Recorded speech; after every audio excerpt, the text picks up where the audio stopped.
ബിസ്മില്ലാഹിർ റഹ്മാനിർ റഹീം.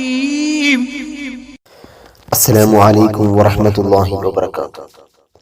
അൽഹംദുലില്ലാഹ്. അല്ലാഹുമ്മ സ്വല്ലി അലാ സയ്യിദിനാ മുഹമ്മദിൻ വഅലാ ആലി സയ്യിദിനാ മൗലാനാ മുഹമ്മദ്. ലോകപ്രശസ്തനായ ആസ്ട്രോഫിസിക്സറും സയന്റിസ്റ്റുമായ മൈക്കിൾ എച്ച് ഹാർട്ട്, അദ്ദേഹം അമേരിക്കക്കാരനും ക്രൈസ്തവ വിശ്വാസിയുമാണ്. ലോകപ്രശസ്തമായ ഒരു പുസ്തകത്തിന്റെ എഴുത്തുകാരൻ കൂടിയാണ് മൈക്കിൾ എച്ച് ഹാർട്ട്. അദ്ദേഹത്തിന്റെ പ്രശസ്തമായ പുസ്തകമാണ് the 100 a ranking of the most influential persons in history എന്ന പുസ്തകം. 15 ഭാഷകളിലായി 5 ലക്ഷത്തോളം കോപ്പികളാണ് ലോകത്തിലുടനീളം അത് വിറ്റഴിക്കപ്പെട്ടത്. ഈ പുസ്തകത്തിന്റെ ഉള്ളടക്കം ലോകത്തെ പ്രഗത്ഭരായ, അദ്ദേഹത്തെ സ്വാധീനിച്ച 100 പ്രമുഖ വ്യക്തികളുടെ പേരുകളാണ് അതിൽ ഉൾപ്പെടുത്തിയിട്ടുള്ളത്. ആൽബർട്ട് ഐൻസ്റ്റീനും ക്രൈസ്തവ വിശ്വാസിയായതിനാൽ യേശു ക്രിസ്തുവിനെയും,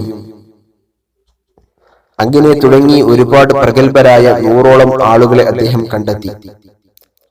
100ഓളം ആളുകളെ കണ്ടെത്തി അദ്ദേഹം അവസാനം ഒന്നാമത് ആരെ കൊടുക്കണമെന്ന് ഒരുപാട് കാലം ചിന്തിച്ചു. ഏറ്റവും അവസാനം അദ്ദേഹം പുസ്തകം പ്രസിദ്ധീകരിക്കുന്ന സമയത്ത് ഒന്നാമതായി അദ്ദേഹം കൊടുത്തത് ദ പ്രോഫറ്റ് മുഹമ്മദ് സല്ലല്ലാഹു അലൈഹി വസല്ലം എന്ന നാമമാണ്.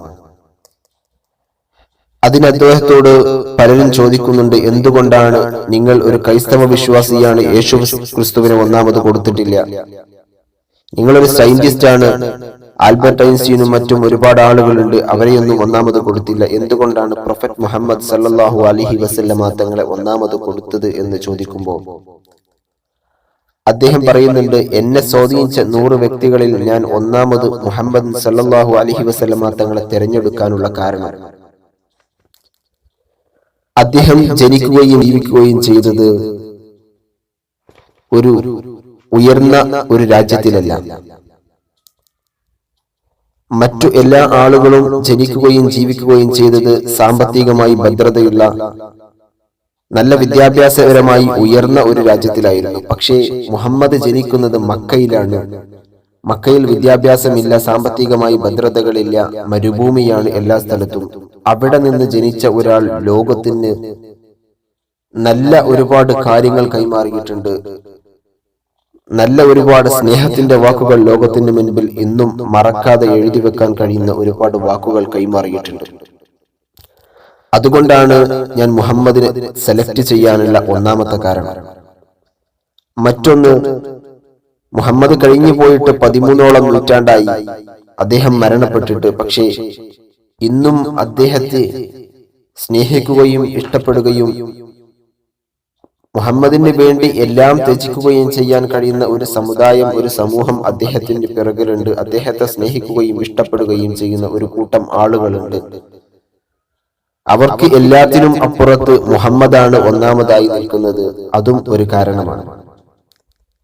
ഇങ്ങനെ ഒരുപാട് കാരണങ്ങൾ, ഞാൻ ഒരുപാട് കാര്യങ്ങളെ കൊണ്ട് എല്ലാവരെയും താരതമ്യം ചെയ്തു നോക്കുമ്പോൾ എല്ലാ നിലക്കും മുഹമ്മദിന് തന്നെയാണ് ഒന്നാം സ്ഥാനം. അതുകൊണ്ടാണ് ഞാൻ പ്രൊഫറ്റ് മുഹമ്മദ് സല്ലല്ലാഹു അലൈഹി വസല്ലമ തങ്ങളെ ഒന്നാമതായി കാണാൻ എന്ന് മൈക്കിൾ എച്ച് ഹാർട്ട് ഇവിടെ എഴുതി വെക്കുന്നുണ്ട്. എന്നിട്ട് ആ പുസ്തകം നമ്മൾ പരിശോധിച്ചാൽ കാണാം, അദ്ദേഹത്തെ സ്വാധീനിച്ച ലോകത്തിലെ തന്നെ പ്രമുഖരായ 100 വ്യക്തികളിൽ ഒന്നാമതായി അദ്ദേഹം എഴുതുന്നത് മുഹമ്മദ് സല്ലല്ലാഹു അലൈഹി വസല്ലമ തങ്ങളെയാണ്. ഒരു മുസ്ലിമായ മനുഷ്യരെ സംബന്ധിച്ചിടത്തോളം അവന്റെ ജീവിതത്തിലെ ഏറ്റവും സന്തോഷകരമായ ഒരു നിമിഷമാണ്. കാരണം ഒരു മറ്റു ഇതര മതവിശ്വാസി പോലും പ്രവാചകൻ തിരുമേനി സല്ലല്ലാഹു അലൈഹി വസല്ലമ തങ്ങളെ വളരെ കൃത്യമായി മനസ്സിലാക്കാൻ കഴിയുന്നു എന്നുള്ളത് തന്നെയാണ്. പ്രവാചകന്റെ മാനവികതയും മാനവിക ബോധവും സമൂഹത്തിനും സമുദായത്തിനും നൽകിയ ഒരുപാട് നല്ല അറിവുകളും റസൂലുള്ളാഹി സ്വല്ലല്ലാഹു അലൈഹി വസല്ലം തങ്ങളെ ഇന്ന് മറ്റു ഇതര മതവിശ്വാസികൾ പോലും പഠിക്കാൻ തയ്യാറാകുന്നു എന്നുള്ളത് കൊണ്ട്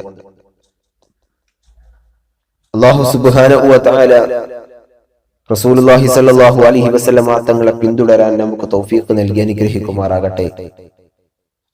ആ റസൂലുള്ളാഹി സ്വല്ലല്ലാഹു അലൈഹി വസല്ലമ തങ്ങളുടെ സമീപത്ത് ചെന്ന് അസ്സലാത്തു വസ്സലാമു അലൈക യാ റസൂലല്ലാഹ് എന്ന് പറയാൻ അല്ലാഹു തൗഫീഖ് നൽകി അനുഗ്രഹിക്കട്ടെ.